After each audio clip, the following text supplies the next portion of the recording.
estudio, así que se agradece especialmente la presencia del ministro del Interior, Álvaro Elizalde. Ministro, bienvenido, gracias por estar con nosotros aquí en Pauta de Análisis. Buenos días, Constanza, buenos días, Claudia, ¿cómo están ustedes? Muy bien, no lo habíamos tenido como ministro del Interior aquí, la última fue como ministro secretario general de la Presidencia. Mire cómo pasa el tiempo. Pasa el tiempo, Y aumenta la cantidad de estrés. De personal de seguridad que llega previamente, pero que es lo correcto y lo que corresponde. Ministro, partamos, hay harto tema sobre la mesa, pero partamos por el famoso voto obligatorio, las multas por voto obligatorio. Supuestamente esta semana debiera haber avanzado, pero digamos la comisión de la Cámara retrasó el proyecto. ¿Qué es lo que... ¿Cómo lo ve usted? Porque estamos a 3 meses exactamente de la primera vuelta. Vamos a tener voto obligatorio y quiero decir con eso, ¿va a haber multa para los que no vayan a votar? A ver, quiero hacer un poco de historia. El año pasado el gobierno presentó un proyecto que establecía el régimen de multas para las elecciones, por tanto, implementando la reforma constitucional de voto obligatorio. Uh-huh. Ese era el proyecto conocido como la votación en 2 días. Uh-huh. No olvidemos que fue bastante controversial. Y hubo sucesivas votaciones en contra en distintas instancias. En el Senado, parte importante de los senadores de oposición votaron en contra, no compartían que la elección se realizara en 2 días, incluso hay quienes plantearon que esto iba a ser un fracaso, que era una mala idea, pese a que ya teníamos una experiencia previa, porque en la pandemia se votó en 2 días. Y después hubo votaciones en contra respecto de la nueva fórmula de cálculo respecto a la devolución de votos por votos obtenidos, lo que respecta al financiamiento de la campaña, y la Cámara de Diputados rechazó, de hecho, la multa, en fin. Se estableció finalmente la necesidad de un veto presidencial.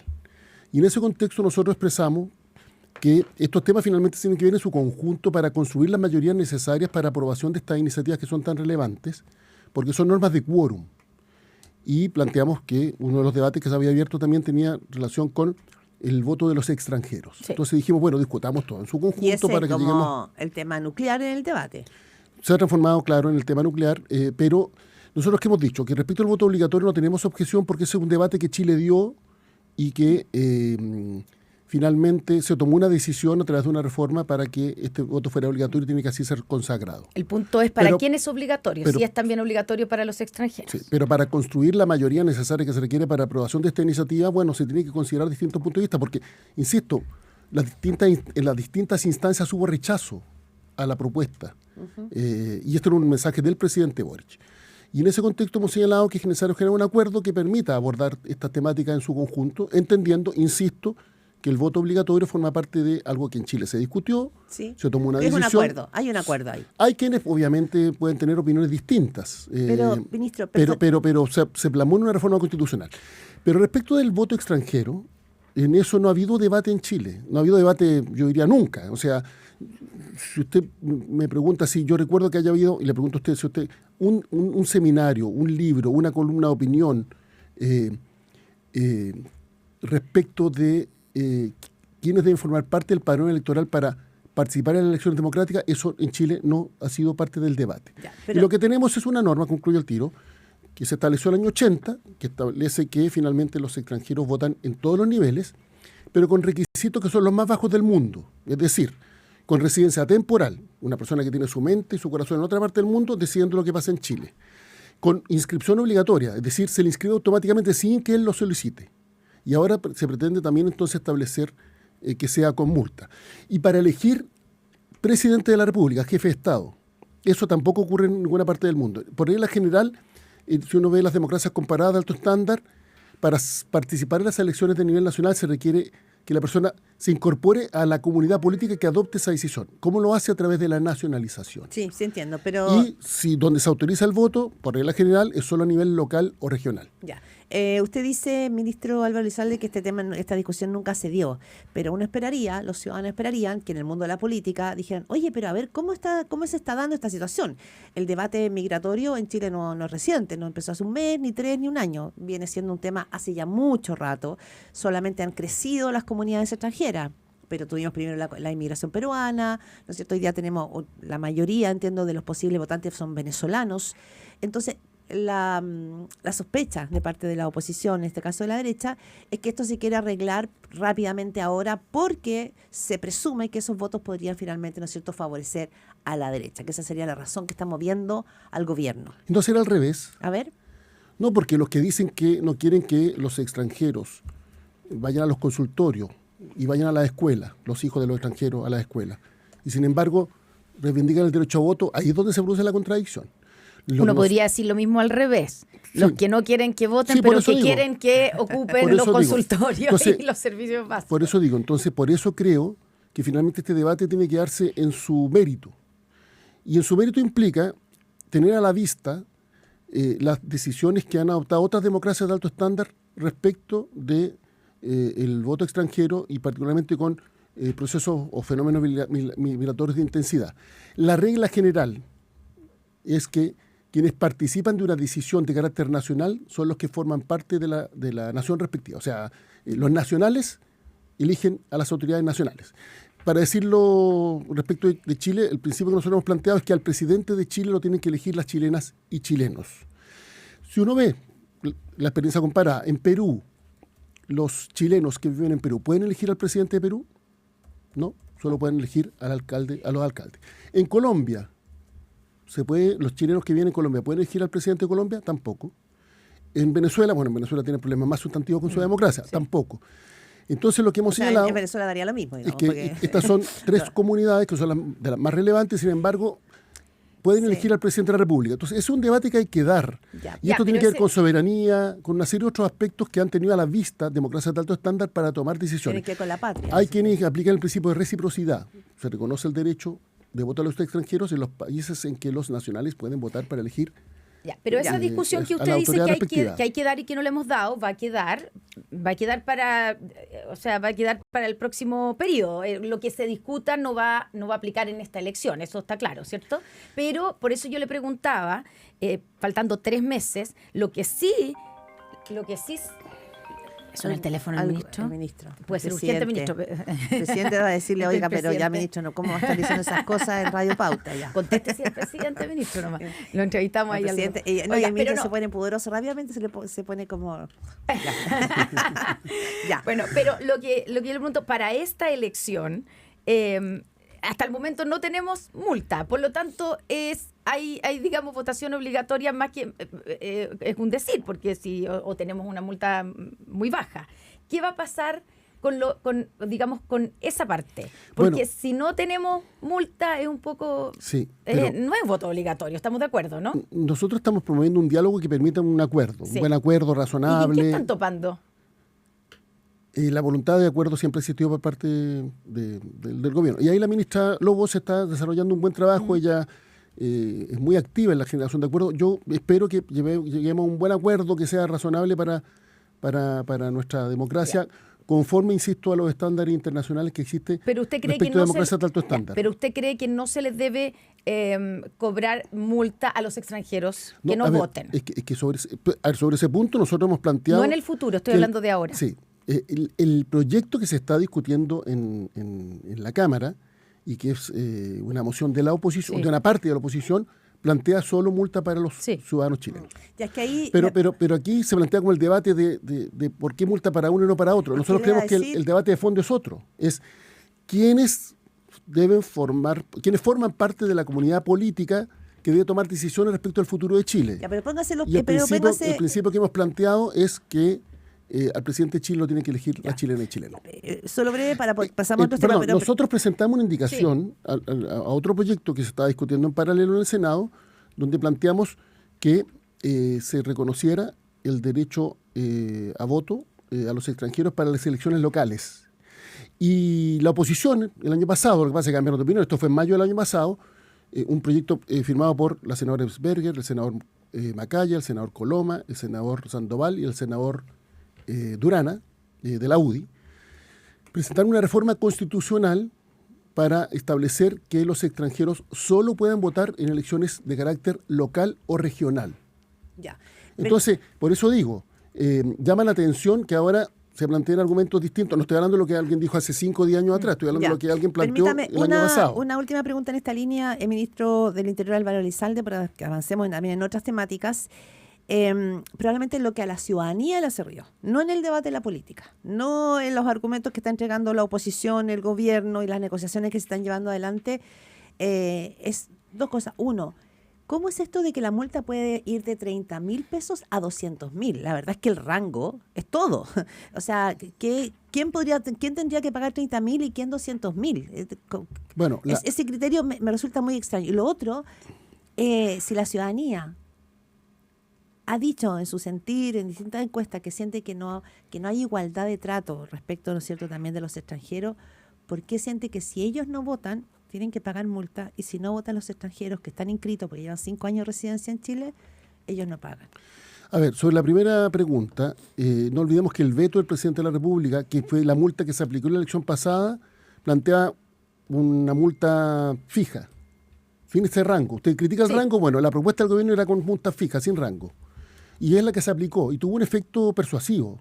Se estableció lo que se llamaba el tope mínimo, pero tuvo un efecto persuasivo y por tanto tuvo un alto nivel de participación. Estamos hablando de 32.000 pesos, quedaba en el rango bajo. Poco más, un poquito más, pero no era mucho más. Pero tuvo un efecto persuasivo y tuvimos niveles de participación similares a todos los procesos en que ha habido multa.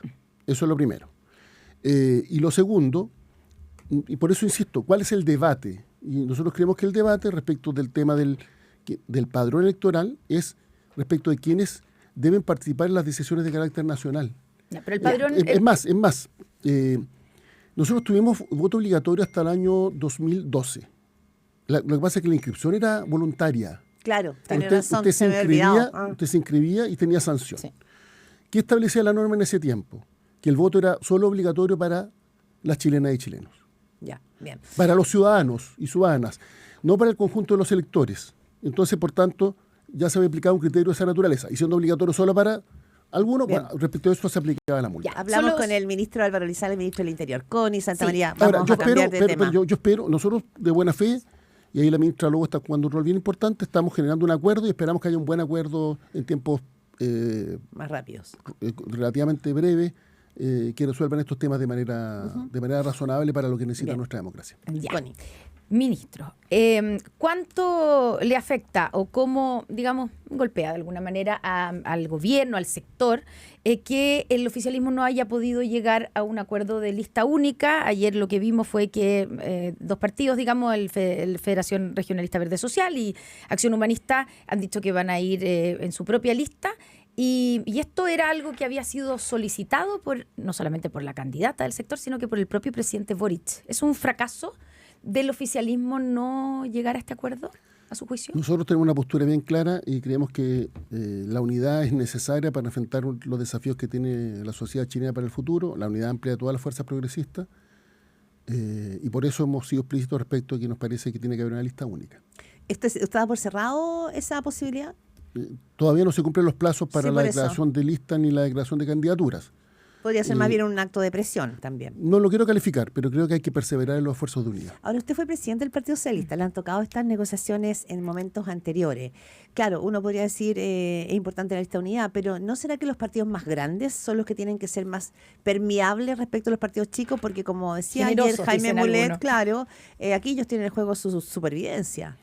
Sobre ese punto yo no voy a comentar a través de los medios de comunicación una negociación que se desarrolla entre partidos políticos y respecto a los cuales obviamente, siempre hay, podríamos decir, argumentos en uno u otro sentido. El gobierno no forma parte de ese debate. Pero usted el gobierno lo que hace es expresar su voluntad y su convicción respecto de que necesitamos una lista unitaria que agrupe o que incorpore a todos los sectores progresistas. ¿Pero sería dramático? ¿No sería dramático no tener esa lista unitaria? La unidad es lo que el país necesita. Ya, pero porque usted dice nosotros no nos metemos obviamente el gobierno en las decisiones de los partidos, pero el presidente Boric ha sido súper explícito. No, que distingo. Sí. No me meto en el debate respecto de los argumentos, ni nada por el estilo. Pero la voluntad que el gobierno ha expresado y es que creemos que la unidad es necesaria. ¿Y qué pasa si no logran esa unidad? Bueno, es que no quiero hacer política ficción. Yo sé que hoy día no hay unidad y los partidos chicos dicen que no hay vuelta atrás. Por eso, pero quedan un par de días, muy poco en todo caso. ¿Cuántos han dicho que no van a dar vuelta atrás? Sí, es verdad, pero ya, se lo pongo de otra manera la pregunta, ministro. ¿Qué tan relevante, por qué es tan relevante que sí haya un pacto de todo el oficialismo en la lista parlamentaria? Porque la unidad mejora la elegibilidad y por tanto la representación de las fuerzas progresistas en el próximo Congreso. O sea, se está jugando... Yo sé que a usted le gusta poner como calificativo más categórico. Más titulares, más cuña se llama. Sí. Pero yo quiero más bien defender el principio. Nosotros lo venimos diciendo desde hace mucho tiempo. ¿Pero qué se juega en esto? ¿Qué se juega con una lista unitaria? Una lista unitaria que permite una mayor elegibilidad. Pero eso se juega una mayoría. Una mayor, podríamos decir, representación de las fuerzas progresistas en el Congreso Nacional. Pero sería parte de un legado también, ¿no es cierto?, del actual gobierno de Gabriel Boric. Usted insiste en estas palabras. No, solo digo... No, pero le digo, o sea, si la unidad permite elegir más. Ya, perfecto. Y elegir más implica que las ideas del progresismo estén mejor representadas en los futuros debates parlamentarios. Sobre todo, algo especialmente importante si es que el próximo gobierno no es continuidad, digamos, también, si es que no es oficialista. Y también si es un gobierno progresista. Álvaro Elizalde, usted es ministro del Interior. Yo sé que algunos se quieren saltar el Congreso, pero el Congreso es relevante en democracia. ¿A qué se refiere? Vamos ahí. Ese es un buen punto que tiene que ver con José Antonio Caz. Ahora, él precisó ayer la frase respecto de que no se trata de gobernar por decreto. Él explicó finalmente. ¿Qué dice el ministro Álvaro Elizalde? Bueno, yo creo que es una frase que obviamente merece ser rectificada y aclarada. ¿Por qué? Porque es grave, porque usted dijo... Porque finalmente en democracia tienen que haber contrapesos. Y la democracia precisamente consiste en el gobierno de la mayoría, pero en donde existe un Congreso Nacional que expresa la diversidad de la sociedad, con el cual se tienen que generar acuerdos a través del diálogo que permitan que el país obviamente vaya avanzando. Entonces creo que esta es una frase que merece ser rectificada o aclarada, toda vez que la experiencia de gobierno de la región que han pretendido gobernar, para la redundancia, por decreto no ha sido buena. Chile tiene ese... A ver, ¿por qué lo digo? Porque hay países que de alguna manera la institucionalidad, la fragilidad de la institucionalidad lo permitió que se pueda gobernar por decreto. Chile tiene la posibilidad de que un próximo gobierno, sea del color político que sea, un presidente pueda gobernar por decreto y saltarse al Congreso. Voy a un tema más de fondo. Sí. A veces creemos que la democracia es un dato. Y una experiencia histórica de Chile nos indica que la democracia hay que cuidarla. Y hay que cuidarla todos los días. Sí, pero la pregunta es si el Estado... Si se podría hacer lo que hace Donald Trump. O lo que hace Bukele, claro. O lo que hizo en su minuto Carlos Menem, porque esto de todos... O lo que hizo, lo que sea, o sea, esto es amplio. Por eso digo, la democracia hay que cuidarla. Finalmente, cuando se cree en la democracia, se creen convicciones muy profundas y esas convicciones tienen que expresarse en la conducta, en las acciones cotidianas. Si hay alguien que conoce las potestades administrativas y las facultades de un gobierno, es usted, por toda su experiencia, además el ministro del Interior. ¿En Chile se podría gobernar a punta de decretos o de órdenes ejecutivas como lo ha hecho en el comienzo Donald Trump en su gobierno? Vamos a la experiencia comparada de países, no voy a ocupar casos tan recientes, podríamos tener a la vista casos más remotos, tampoco muy antiguos. Y es que finalmente ha habido países con fortaleza institucional en que finalmente... ¿Cómo cuál? Para poder... Pero si en América Latina está lleno de ejemplos... A ver, deme uno. Ejemplos al respecto, golpes blancos que han derribado presidentes de la República elegidos democráticamente, hemos tenido dictaduras que han devenido después de elecciones, en fin, donde no ha habido contrapeso adecuado. Si usted me dijera Venezuela, ¿me está pensando en Venezuela? ¿En quién está pensando? Muchos casos. Si usted me dijera, no, América Latina la verdad es que tiene una historia de 2 siglos de democracia estable. No, estamos claros que no. Y sin ir más lejos, Chile también ha perdido la democracia en determinados contextos. Entonces, por eso yo digo, la democracia hay que cuidarla. Por eso decimos democracia siempre, expresar la convicción democrática en acciones, en conductas. Ahora, a veces decimos, no, mire, lo que pasa es que es una frase desafortunada que va a pasar. Pero precisamente si no se reacciona a tiempo para defender el valor supremo de la democracia, podemos pagar las consecuencias. Ya, es que hablemos entonces de cuidar la democracia y de democracia siempre, llevado a algo que para la ciudadanía probablemente es lo más urgente y tiene que ver con el tema de la seguridad. Si usted quiere cuidar la democracia siempre, el crimen organizado es hoy día probablemente de las más grandes amenazas que tenemos. Coopta el funcionario, se mete, ¿no es cierto?, en las entrañas del Estado, se mete en las instituciones de todos los poderes, se mete en la política. Entonces, hoy día tenemos una situación de seguridad compleja en nuestro país. Usted es ministro del Interior. Y este va a ser el tema central en la campaña, lo estamos viendo, presidencial. Veo que hoy día hay un operativo importante en el centro, ¿no es cierto? Anoche, sí. Sí, vinculado al crimen del rey de Meix.